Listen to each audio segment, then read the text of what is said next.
जय हिंद। आज के इस वीडियो के माध्यम से हम झारखंड बोर्ड परीक्षा 2023 मैट्रिक के स्टूडेंट के लिए रामबाण सीरीज के तहत सोशल साइंस का दूसरा सेट लेके आ चुका हूं। जैसा कि आप सभी को पिछले वीडियो के माध्यम से हमने बताया था कि हम Jharkhand academic council class 10th matric परीक्षा 2023 के लिए 200 महत्वपूर्ण ऑब्जेक्टिव प्रश्न सोशल साइंस का देखेंगे, जिसमें से हम 5 सेट में उनको डिवाइड किए थे। पहले सेट में हमने 40 प्रश्नों को देखा और इस सेट में भी हम लोग 40 प्रश्नों को देखेंगे। अगर आप पिछला सेट के वीडियो को नहीं देखें तो लिंक नीचे डिस्क्रिप्शन में दिया गया है, आप जरूर से जरूर उनमें देख लें। और साथ ही उसमें यह भी बताएगा कि आप पीडीएफ को कैसे डाउनलोड कर पाएंगे। डियर स्टूडेंट, तो चलिए शुरू करते हैं आज के इस वीडियो को और देखते हैं झारखंड बोर्ड 2023 परीक्षा को लेकर सबसे मोस्ट इंपोर्टेंट सोशल साइंस के 40 महत्वपूर्ण प्रश्नों का दूसरा सेट, जो कि बहुत ज्यादा इंपॉर्टेंट है। निश्चित तौर पे बोर्ड परीक्षा में यहां से प्रश्न पूछे जाएंगे और प्रीवियस ईयरों में भी, यानी कि पिछले कई सालों से यहाँ से क्वेश्चन पूछे जा रहे हैं। टाइम को वेस्ट करते हुए चलिए शुरू करते हैं आज के इस वीडियो को। लेकिन एक छोटा सा रिक्वेस्ट करूंगा कि वीडियो को एंड तक जरूर देखिएगा, ताकि आपको सभी चीजें समझ में आ सके और आप अपने बोर्ड एग्जाम में अच्छे से अच्छे अंक ला सके। तो चलिए देखते हैं पहला क्वेश्चन दे रखा है कि गैरिबाल्डी, जी हाँ डियर, क्वेश्चन दे रखा है कि गैरिबाल्डी पैसे से क्या थे।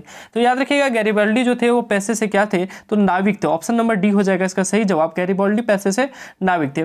दूसरा क्वेश्चन है कि काउंट काबूर को विक्टर एमैनुएल ने किस पद पर नियुक्त किया। काउंट काबूर को विक्टर एमैनुएल ने किस पद पर नियुक्त किया, तो इसका सही जवाब हो जाएगा प्रधानमंत्री के पद पर। ऑप्शन नंबर सी सही जवाब हो जाएगा। डियर स्टूडेंट, अगर कोई भी प्रश्न का आंसर आपको गलत लगे तो कमेंट सेक्शन में बेझिझक हमें कमेंट जरूर करें। तीसरा प्रश्न है कि बोल्शेविक क्रांति कब हुई। जी हाँ दोस्तों, बोल्शेविक क्रांति कब हुई, तो इसका सही जवाब हो जाएगा 1917 में। 1917 में बोल्शेविक क्रांति हुई थी। याद रखिएगा, एक क्वेश्चन यहाँ से पूछा जाता है कि 1917 में जो बोल्शेविक क्रांति हुई थी, यहाँ पे आप डेट भी देख पा रहे हैं। डेट क्या है, नवंबर 1917। याद रखिएगा, ये डेट आपको पूछा जाएगा कि नवंबर में हुआ था, फरवरी में हुआ था। आपको 100% याद रखना है कि बोल्शेविक की जो क्रांति हुई थी वो नवंबर 1917 में हुई थी। यहाँ से एक क्वेश्चन और भी पूछा जाता है, वियना की संधि कब हुई थी। ये बहुत ज्यादा इंपॉर्टेंट है। वियना की संधि कब हुई थी, 1815 में हुई थी। एक क्वेश्चन यहाँ से पूछा जाता है, जालियांवाला बाग हत्याकांड कब हुआ। जी हाँ दोस्तों, जालियांवाला बाग हत्याकांड कब हुआ, तो इसके लिए एक डेट आप याद रखिएगा, 19 अप्रैल 1919। ठीक है 13 अप्रैल 1919 जी, 13 अप्रैल 1919 जालियांवाला बाग हत्याकांड आप याद रखिएगा। ठीक है, 13 अप्रैल 1919 को जालियांवाला बाग हत्याकांड हुआ था। ये सगर एक क्वेश्चन जो है इंपॉर्टेंट है। डिस्टेंट डेट के जो क्वेश्चन है हम अलग से उनका वीडियो लाएंगे, बने रहिएगा हमारे साथ। अगला क्वेश्चन है कि कार्ल मार्क्स का जन्म कहाँ हुआ। बहुत ज्यादा इंपॉर्टेंट है कि कार्ल मार्क्स का जन्म कहाँ हुआ। तो ऑप्शन इसका दे रखा है जर्मनी, इंग्लैंड, फ्रांस या पोलैंड में। तो सही जवाब हो जाएगा चौथे नंबर प्रश्न का, कार्ल मार्क्स का जो जन्म हुआ था वो जर्मनी में हुआ था। याद रखिएगा, कार्ल मार्क्स का जो जन्म हुआ था वो जर्मनी में हुआ था। ऑप्शन नंबर ए हो जाएगा। अगला है नरोत्तम। याद रखिएगा, नरोत्तम सिंहानुक कहाँ के शासक थे। नरोत्तम सिंहानुक जो शासक थे, कहाँ के शासक थे, ये पूछा गया। इसका सही जवाब हो जाएगा कंबोडिया जी। नरोत्तम सिंहानुक जो थे शासक कहाँ से, कंबोडिया। जैसे इसमें जो प्रश्नों का जो लेवल लिया गया, वो थोड़ा सा अपर लेवल लिया गया, मतलब पॉजिटिव लेवल लिया गया। कहने का मतलब है, आप देखे होंगे प्रीवियस ईयर के क्वेश्चन को उठा के अगर झारखंड एकेडमिक काउंसिल द्वारा पूछे गए प्रश्नों को, तो देखते होंगे कि सोशल साइंस एक ऐसा सब्जेक्ट है जिसमें क्वेश्चन का लेवल थोड़ा सा अन्य सब्जेक्ट के मुकाबले में हाई लेवल आता है, यानी कि थोड़े से घुमावदार क्वेश्चन रहते हैं, या फिर थोड़ा सा आप ऐसा कह सकते हैं कि जिन प्रश्नों को आप नहीं देखे हैं वैसा प्रश्न हो सकता है। आपको ऐसा प्रश्न बुक में भी कहीं ना कहीं कम देखने को मिलेगा। उसी टाइप के प्रश्नों को हमने उठाया जो बोर्ड एग्जाम के लिए बहुत ज्यादा इंपॉर्टेंट है। निश्चित रहिए 200 प्रश्नों में से आपके बोर्ड एग्जाम में कम से कम 20 प्रश्न अवश्य मिलेंगे। बाकी और भी प्रश्न मिल सकते हैं, लेकिन मैं इसकी गारंटी नहीं दे सकता। हालांकि 200 प्रश्नों में अगर 20 मिलते हैं तो काफी है। आगे और भी वीडियो आएगी जिसमें और भी प्रश्न कराए जाएंगे, जिससे आपको बहुत ज्यादा बेनिफिट होगा। ठीक है, 200 में से 20 से अधिक प्रश्न मिलेंगे, क्योंकि सारे के सारे इंपॉर्टेंट है। अगला प्रश्न देखते हैं। अगला है कि हिंद चीन में कोलोन किन्हें कहा जाता था। हिंद चीन में कोलोन किन्हें कहा जाता था, तो इसका सही जवाब हो जाएगा फ्रांसीसी नागरिकों को। ठीक है, अगला प्रश्न है कि सविनय अवज्ञा आंदोलन कब शुरू हुआ। सविनय अवज्ञा आंदोलन के जो सही जवाब हो जाएगा 1930 में। याद रखिएगा, 1930 में सविनय अवज्ञा आंदोलन शुरू हुआ था। यहाँ से क्वेश्चन आपके लिए है कि दांडी यात्रा कब शुरू हुई थी, ये आपको बताना है। ठीक है, अगला क्वेश्चन है भारतीय राष्ट्रीय कांग्रेस के पहले अध्यक्ष कौन थे।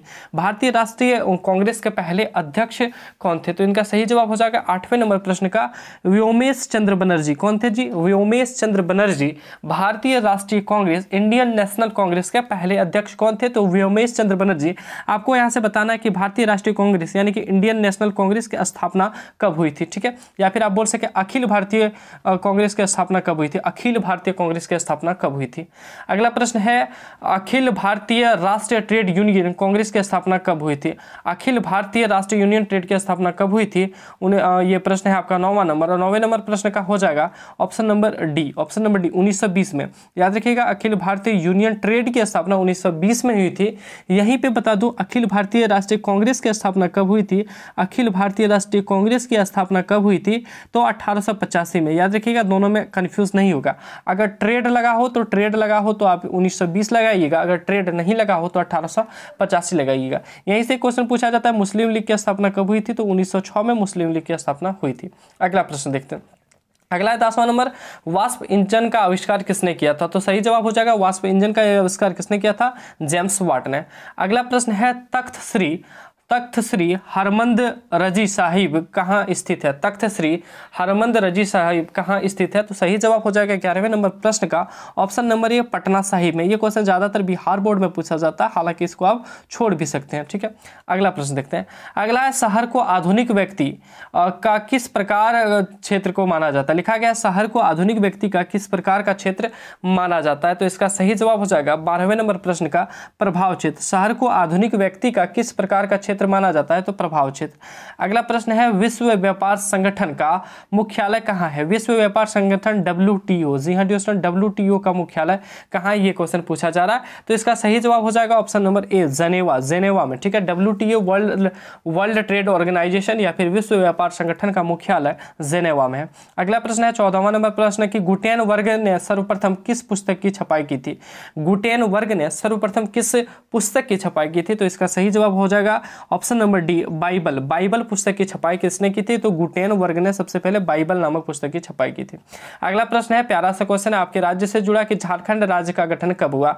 झारखंड राज्य का गठन कब हुआ? जी तो 15 नवंबर 2000। बहुत ही आसान क्वेश्चन है। झारखंड राज्य का जो गठन हुआ कब हुआ था? तो 15 नवंबर 2000 को। बिल्कुल ईजी सा क्वेश्चन है। अगला प्रश्न है 16वां नंबर प्रश्न की निम्नलिखित व्यक्तियों में कौन लोकतंत्र में रंग भेद विरोधी नहीं थे? कौन लोकतंत्र में रंग भेद विरोधी नहीं थे? तो इसका सही जवाब हो जाएगा 16वें नंबर प्रश्न को जेड गुडी। कौन थे? जेड गुडी। याद रखिएगा जेड गुडी जो थे वो लोकतंत्र में रंग भेद विरोधी नहीं थे। अगला प्रश्न है प्यारे बच्चों की भारत में राष्ट्रीय स्तर पर पंचायती राज की स्थापना कब हुई? भारत में राष्ट्रीय स्तर पर पंचायती राज यानी कि जो आपका पंचायत में चुनाव हो जाता है वो कब लागू किया गया था या पंचायती राज की स्थापना कब की गई थी? तो सही जवाब हो जाएगा 1959 1959 में। याद रखिएगा 1959 में पंचायती राज की स्थापना की गई थी। अगला क्वेश्चन है भारत का राष्ट्रीय पक्षी क्या है? और ये क्वेश्चन का आंसर आपको कमेंट सेक्शन में बताना है, हम यहाँ पे नहीं बताएंगे। ऑप्शन आपके सामने हंस है, मयूर है। अगला दो ऑप्शन जो है भारत का राष्ट्रीय पक्षी तोता और कबूतर, इसका आंसर आपको कमेंट सेक्शन में बताना है। अगला प्रश्न है सूचना का अधिकार आंदोलन की शुरुआत कहाँ से हुई थी? सूचना का राइट टू इन्फॉर्मेशन RTI आंदोलन की शुरुआत कहां से हुई थी? तो इनका सही जवाब हो जाएगा 19वें नंबर प्रश्न का राजस्थान से। कहां से जी? राजस्थान। सर कैसे जानेंगे? तो RTI यानी कि आर से हो जाता है जी राजस्थान, यार से क्या हो जाता है? राजस्थान। राइट टू इन्फॉर्मेशन सूचना का अधिकार आंदोलन। अगला है राजनीतिक दलों की नींव सर्वप्रथम किस देश में पड़ी? राजनीतिक दलों की नींव सर्वप्रथम किस देश में पड़ी? तो इसका सही जवाब हो जाएगा ऑप्शन नंबर ए ब्रिटेन में। ब्रिटेन में राजनीतिक दलों की नींव सर्वप्रथम पड़ी थी। अगला प्रश्न है लोकतंत्र की उपलब्धियों में सबसे अधिक सहायक क्या है? लोकतंत्र की उपलब्धियों में सबसे अधिक सहायक क्या है? तो 21वें नंबर प्रश्न का सही जवाब हो जाएगा विकास। लोकतंत्र की उपलब्धियों में सबसे सहायक क्या है? विकास। अगला प्रश्न है भारत में किस तरह की लोकतंत्र व्यवस्था है? भारत में किस तरह की लोकतंत्र व्यवस्था है? तो अप्रत्यक्ष जी। कैसा है? तो अप्रत्यक्ष लोकतंत्र व्यवस्था है। अगला प्रश्न है 15वीं लोकसभा चुनाव से पूर्व लोकसभा में महिलाओं की भागीदारी थी। 15वीं लोकसभा चुनाव से पूर्व लोकसभा में महिलाओं की भागीदारी थी। तो इसका सही जवाब क्या हो जाएगा? 10% जी। पहले जो 15वीं लोकसभा चुनाव हुआ उससे पहले लोकसभा में महिलाओं की भागीदारी कितनी थी? 10%। अगला प्रश्न है लिच्छवी गणतंत्र भारत के किस राज्य में अवस्थित था? लिच्छवी गणतंत्र भारत के किस राज्य में अवस्थित था? 24वें नंबर प्रश्न का जवाब हो जाएगा बिहार। और ये जो प्रश्न है मोस्टली बिहार बोर्ड में पूछा जाता है, बिहार सेकेंडरी एजुकेशनल बोर्ड में। आप इसे छोड़ भी सकते हैं झारखंड वाले। ठीक है, अगला प्रश्न है कि भारत की आर्थिक व्यवस्था कैसी है? तो भारत की जो आर्थिक व्यवस्था है वो कैसी है ये पूछा गया। तो इसका सही जवाब हो जाएगा मिश्रित। अगला प्रश्न है कि बीमारू राज्य क्या किसे कहते हैं या निम्न में से कौन बीमारू राज्य है? तो बीमारू राज्य कौन सा है? ऑप्शन नंबर हो जाएगा इसमें डी। Option number D. क्यों? इसमें सभी बीमारू जो यहाँ पे है BI से हो जाता है जी बिहार, M से हो जाता है मध्य प्रदेश, ठीक है, MA से हो जाता है मध्य प्रदेश, और MAR से शायद मध्य प्रदेश हो जाएगा, ठीक है, और U से हो जाता है ओडिशा, इनमें से सभी हो जाएगा। B से बिहार, यहाँ से आपको ये याद रखना है कि बीमारू राज्य कौन है, तो वो बिहार, मध्य प्रदेश, ओडिशा, तो सही जवाब हो जाएगा इनमें सभी। पूछा गया है इनमें से कौन बीमारू राज्य नहीं है, इनमें से कौन बीमारू राज्य नहीं है, तो इसका सही जवाब आप आसानी से देख सकते हैं कि कर्नाटक इनमें से बीमारू राज्य नहीं है। अगला प्रश्न है 28वां नंबर कि बांग्लादेश की मुद्रा का क्या नाम है। जी हाँ डियर स्टूडेंट, क्वेश्चन है कि बांग्लादेश की मुद्रा का क्या नाम है, तो सही जवाब हो जाएगा 28वें नंबर प्रश्न का ऑप्शन नंबर सी, टका, जिसे हम लोग कहते हैं कि 5 टका 6 टका, ये टका एक्चुअली बांग्लादेश की मुद्रा है, ठीक है। तो 28वें नंबर प्रश्न का सही जवाब हो जाएगा सी। भारत की मुद्रा का नाम क्या है, रुपया, याद रखिएगा भारत की मुद्रा का नाम क्या है, रुपया। अगला प्रश्न है कि भारत की वित्तीय राजधानी किस शहर को कहा जाता है, भारत की वित्तीय राजधानी किस शहर को कहा जाता है, तो इसका सही जवाब हो जाएगा 29वें नंबर प्रश्न का मुंबई, यानी कि मुंबई जो है भारत का कौन सा हो गया, वित्तीय राजधानी कहलाएगा। और भारत की जो राजधानी है वो कहाँ है, नई दिल्ली है। अगला प्रश्न है भारत का केंद्रीय बैंक कौन है, भारत का केंद्रीय बैंक कौन है, तो इसका सही जवाब हो जाएगा रिजर्व बैंक ऑफ इंडिया, ठीक है, रिजर्व बैंक ऑफ इंडिया। कभी कभी आपको बोर्ड एग्जाम में central bank of India confuse करने के लिए दे दिया जाएगा, आप सेंट्रल देखते हुए केंद्रीय नहीं समझिएगा, 100% याद रखिएगा RBI Reserve Bank of India ही एकमात्र है भारत का केंद्रीय बैंक। अगला प्रश्न है 31वां नंबर, निम्न में से कौन आर्थिक आधारभूत संरचना का घटक है, आर्थिक आधारभूत संरचना का घटक है, तो 31वें नंबर प्रश्न का सही जवाब हो जाएगा वित्त। अगला प्रश्न देखते हैं 32वां नंबर, ऊर्जा के मुख्य स्रोत क्या है, ऊर्जा के मुख्य स्रोत पूछा गया है क्या है, तो 32वें नंबर प्रश्न का सही जवाब हो जाएगा ऑप्शन नंबर डी,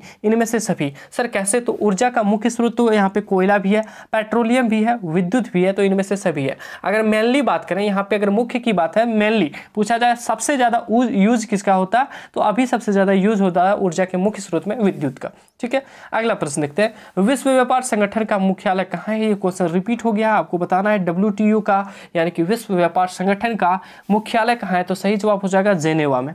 अगला प्रश्न है उपभोक्ता अधिकार दिवस कब मनाया जाता है, उपभोक्ता अधिकार दिवस कब मनाया जाता है, तो इसका सही जवाब हो जाएगा 15 मार्च। जी हाँ डियर स्टूडेंट, उपभोक्ता अधिकार दिवस कब मनाया जाता है, तो 15 मार्च को, याद रखिएगा उपभोक्ता अधिकार दिवस कब मनाया जाता है, तो 15 मार्च को। अगला प्रश्न है सबसे घटिया कोयला कौन है, कोयला भी होता है जी, सबसे घटिया भी उसमें होता है, मनुष्य भी है, मनुष्य में कुछ कैटेगरी होती है, कुछ व्यक्ति होते हैं जो घटिया होते हैं क्योंकि उनके लक्षण वो बताते हैं। तो 35वें नंबर प्रश्न है कि सबसे घटिया कोयला कौन है, तो सबसे घटिया कोयला 35वें नंबर प्रश्न का ऑप्शन नंबर डी, पीट, पीट याद रखिएगा जी, सबसे घटिया कोयला है।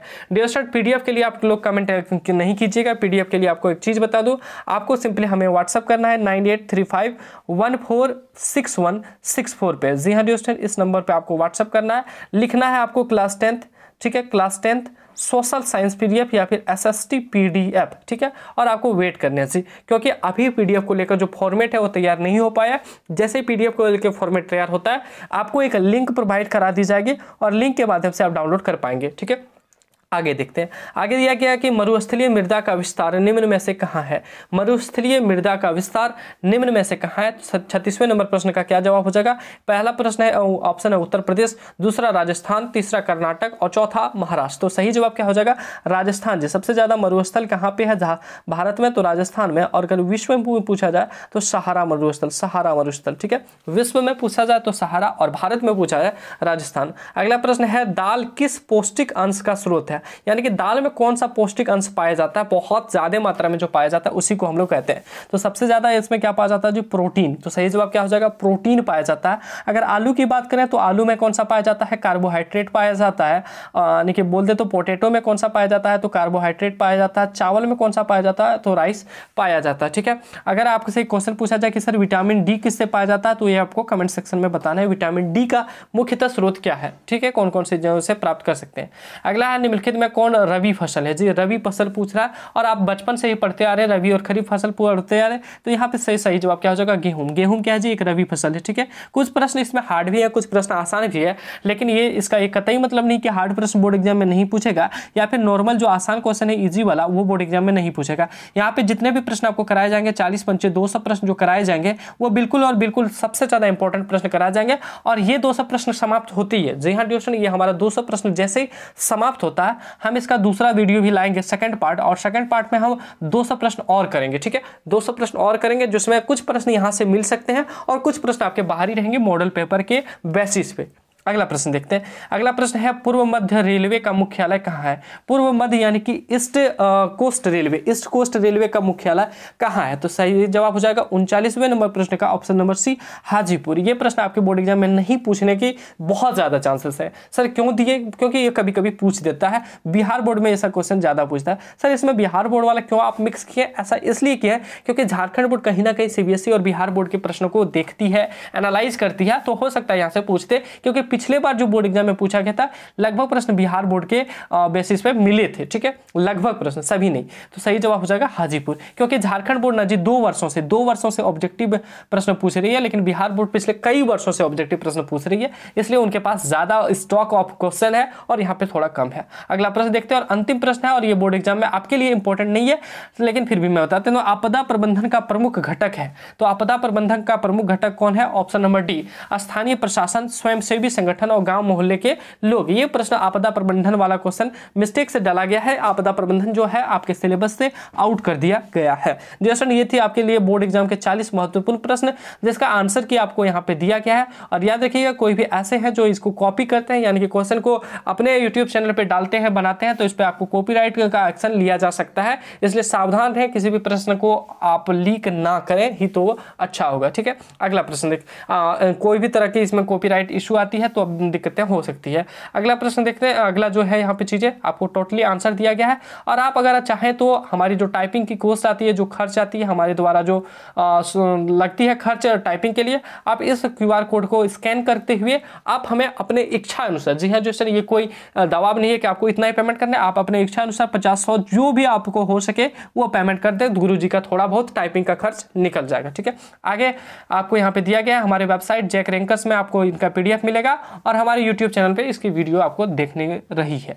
चलिए मिलते हैं अगले वीडियो में, तब तक के लिए एक छोटा सा रिक्वेस्ट, वीडियो अच्छी लगी हो तो वीडियो को लाइक जरूर करें, और उन सभी जरूरतमंदों को शेयर जरूर से जरूर करें जो इस बार झारखंड बोर्ड से 12वीं का परीक्षा देने वाले हैं। साथ ही इस यूट्यूब चैनल पर न्यूज विद एक्सप्रेस पे नए हैं, सब्सक्राइब नहीं किए तो सब्सक्राइब जरूर करें। मिलते हैं अगले वीडियो में, तब तक के लिए सभी को धन्यवाद। जय हिंद।